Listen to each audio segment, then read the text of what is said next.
I think that's actually one of the reasons why you practice as an instrumentalist is you practice over and over and over again so that the muscle memory happens.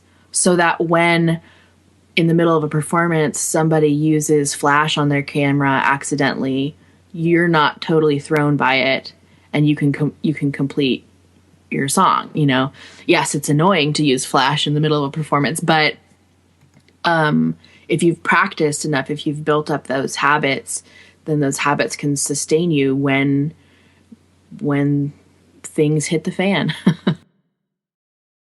The book writing process, and I actually think that this stands true with songwriting as well. Like, I have to start from a really messy lump of clay, to use another creative medium as a metaphor.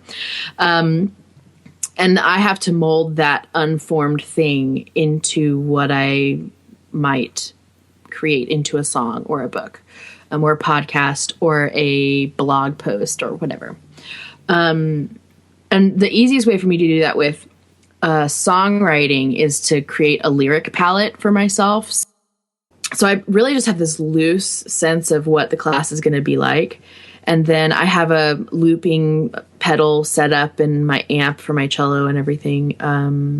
And as the class starts, I just start looping layers of cello on top of cello.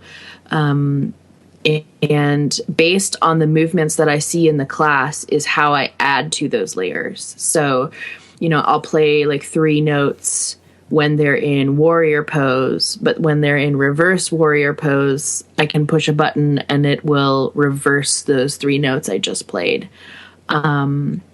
So you get the sense of like, of being a part of and collaborating with the music as well. So my songwriting mentor she's a really great watercolor, and ceramicist as well.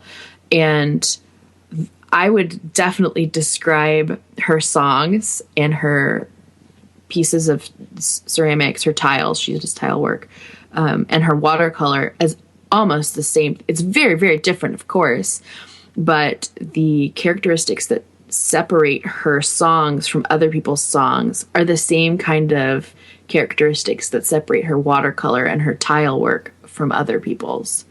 So it's very much your personality comes forth in whatever medium you're choosing to pick up. But creativity is definitely an ebb and a flow. There are seasons of dryness, and then there are seasons of harvest. And the only way for any sort of harvesting kind of plant to get to harvest season is to just be in spring and be in the summer and be in the winter. And as long as you know that the harvest time will come, I think it makes it a little easier to go through those dry spells.